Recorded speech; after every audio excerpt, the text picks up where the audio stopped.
2025년 7월 28일 새벽, 중국 역사상 최악의 참사이자 인류 문명이 직면한 가장 충격적인 재난이 발생하였습니다. 후베이성에 위치한 세계 최대 규모의 수력발전소이자 중국 정부의 기술 자존심으로 불리던 산샤댐, 삼엽댐, 이 순식간에 무너졌습니다. 그 결과 수도 베이징은 말 그대로 물에 잠겼고 수백만 명의 생명이 위협에 처하게 되었으며 세계는 경악과 공포에 빠졌습니다. 이 모든 비극은 단 2분 안에 벌어졌습니다. 120초. 인류가 도저히 받아들이기 힘든 시간이었습니다. 사건은 갑작스럽게 일어나지 않았습니다. 그전부터 이미 북중국 전역은 비상상태였습니다. 7월 26일부터 내린 집중호우는 140년 기상 관측 이래 최고 기록을 갱신하였고 수도권 지역인 베이징, 텐진, 허베이는 매일 수백 mm의 폭우에 시달리고 있었습니다. 중국 기상청은 27일 밤 베이징에 적색 홍수 경보를 발령하였으며 산사태와 하천 범람 가능성도 경고했습니다. 그러나 산샤댐에 대해서는 아무런 경고도 없었습니다. 국가 미디어는 계속해서 댐은 안전하다, 모든 통제가 이뤄지고 있다는 말만 반복했으며 소셜미디어에서 퍼지는 댐 균열 관련 영상과 증언들은 모두 허위 정보로 분류되어 삭제되었습니다. 그런 가운데 7월 28일 오전 3시 17분 댐 하단부에서 심각한 누수가 발생했고 단 2분 후인 3시 19분 마침내 산샤댐은 파열음을 내며 무너졌습니다. 이 거대한 콘크리트 구조물이 붕괴하는 데 걸린 시간은 고작 120초였습니다. 댐이 무너진 순간 상류에 고여있던 수십억 톤의 물이 양쯔강을 타고 하류로 쏟아져 내려왔습니다. 보통 강물이 아닌 고온다습한 한여름의 산사태성 급류가 되었으며 무자비하게 도시와 마을을 삼켰습니다. 후베이, 허난, 허베이, 그리고 마침내 베이징까지 한 줄기의 거대한 물살이 모든 것을 집어삼켰습니다. 베이징 시내 중심부는 단 5시간 만에 완전히 잠겼습니다.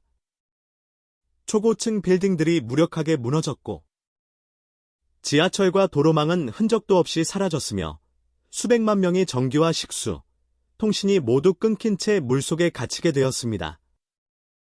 현장에서는 아비규환이라는 말로도 부족한 참상이 벌어졌습니다. 사람들은 손전등 하나에 의지한 채 고층 건물 옥상으로 도망쳤고 아이들은 품에 안은 채 어둠 속에서 구조를 외쳤습니다. 지하 주차장에 있던 차량들은 둥둥 떠올라 빌딩 유리창을 박살냈고 병원 응급실에서는 환자들이 이송 도중 익사하였습니다. 한 생존자는 이렇게 증언했습니다. 단 10분이었습니다. 물이 발목까지 차오르더니 어느새 가슴 높이까지 올라왔습니다. 전 아무것도 할 수 없었습니다. 아이도, 부모도 전부 제 눈앞에서 물에 떠내려갔습니다. 중국 정부는 댐 붕괴 후 6시간이 지나서야 공식 입장을 발표했습니다. 그마저도 기상이변으로 일부 시설이 손상되었으나 정부는 모든 상황을 통제하고 있다는 무책임한 내용이었습니다. 국가비상대응센터는 구조를 시작했지만 이미 베이징시 전역은 고립 상태였습니다.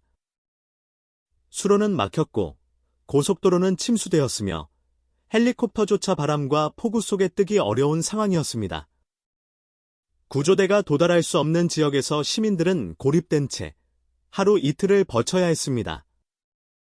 임시 구조소는 이미 과포화 상태에 이르렀으며 식수와 식량은 절대적으로 부족합니다. 구조 헬기에서 떨어뜨린 물과 비상식량을 두고 몸싸움이 벌어졌고 병원은 넘쳐나는 부상자와 감염자들로 붕괴 직전의 상태입니다. 전 세계는 중국에서 벌어진 이 참사에 대해 전례 없는 관심과 충격을 보였습니다. 유엔 사무총장은 성명을 발표하여 이번 사태는 기후변화의 경고이며 인간의 오만이 부른 인재라고 강하게 비판하였습니다. 미국, 독일, 일본, 한국, 러시아 등 주요 국가들은 긴급구호단을 구성하고 지원을 제안했지만 중국 당국은 여전히 자체 대응이 가능하다며 수용을 거부하고 있습니다. SNS와 커뮤니티에서는 이제는 중국 시민을 넘어서 인류 전체의 재앙이다. 기술은 자연을 이기지 못한다는 교훈이다. 라는 반응이 폭발적으로 퍼지고 있으며 수많은 이들이 구조를 촉구하고 있습니다. 이 참사는 단순한 자연재해가 아닙니다. 기후위기의 경고를 무시하고 과도한 개발을 강행하며 국민의 안전보다 체면과 정치적 이익을 우선시한 결과입니다. 산샤댐은 처음부터 많은 반대에 직면했지만 정권은 그 목소리를 묵살했습니다. 오늘날 이 댐의 붕괴는 단순한 구조물의 실패가 아니라 시스템 전체의 붕괴입니다. 신뢰의 붕괴, 책임의 붕괴, 그리고 인간성의 붕괴입니다. 지금 이 순간에도 수많은 사람이 고통 속에 있으며 수천 명의 시신이 차치지 않은 채 뻘밭과 강물 속에 남아 있습니다. 구조가 끝난다 해도 그들의 삶은 돌아오지 않습니다. 누가 이 고통에 책임을 질 것입니까? 우리 모두가 이 사태를 외면하지 말아야 합니다. 비단 중국의 문제만이 아닌 전 세계적 기후위기의 실체로 받아들여야 합니다. 그렇지 않으면 내일은 우리의 도시가 물에 잠기게 될지도 모릅니다. 이번 산샤댐 붕괴 참사를 보며 저는 숨이 막히는 분노와 무력감, 그리고 깊은 죄책감을 느꼈습니다. 단지 기자로서 현장을 바라본 것이 아니라 같은 시대를 살아가는 한 인간으로서 이 문명의 무책임함에 대해 부끄러움을 느꼈습니다. 우리는 항상 최첨단, 세계 최대, 기술 강국이라는 허울에 매달려 왔습니다. 산샤댐 역시 그러했습니다. 수십 년 전 자연을 정복하겠다는 야망 아래 만들어진 이 댐은 수백만 명을 강제로 이주시키고 생태계를 파괴하며 세워졌습니다. 그 결과가 무엇입니까? 단 2분 만에 모든 것이 무너졌고 수도가 사라졌으며 어린아이의 생명도 노인의 일생도 한순간에 휩쓸려 갔습니다. 문명은 인간을 보호하기 위해 존재합니다. 그러나 이번 사건은 분명히 보여줍니다. 문명은 때때로 자연보다 더 무자비한 괴물이 될 수 있다는 사실을 말입니다. 그리고 저는 생각합니다. 과연 이번 재난이 불가항력적 자연재해였을까요? 아니라고 단언합니다. 이는 분명히 예고된 재앙이었습니다. 기상이변과 기후위기는 수년 전부터 경고되어 왔습니다. 비정상적인 폭우, 반복되는 댐 균열, 국민들의 불안, 전문가들의 경고 모두 있었습니다. 그러나 당국은 침묵했고 언론은 진실을 외면했으며 우리는 너무 늦게 울기 시작했습니다.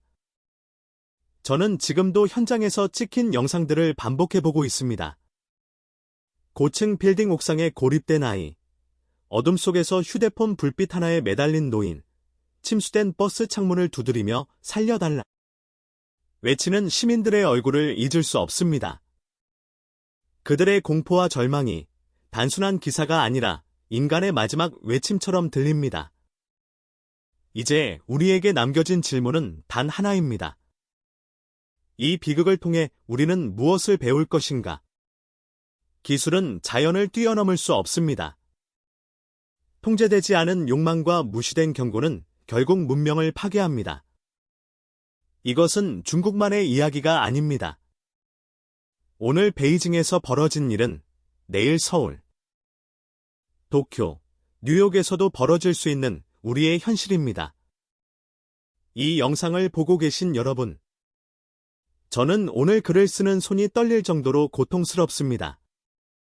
뉴스가 아니라 사람의 생명 하나하나가 사라지는 현장을 바라보는 마음으로 이 기사를 전합니다.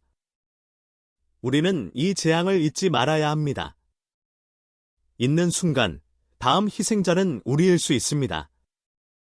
지금도 어딘가에서 살려달라는 손짓이 하늘을 향하고 있습니다. 그 손을 붙잡아주는 것이 문명의 책임입니다. 끝까지 읽어주셔서 진심으로 감사합니다. 다음 기사에서도 생명을 향한 진실을 전달하겠습니다. 모두 무사하시길 기도드립니다.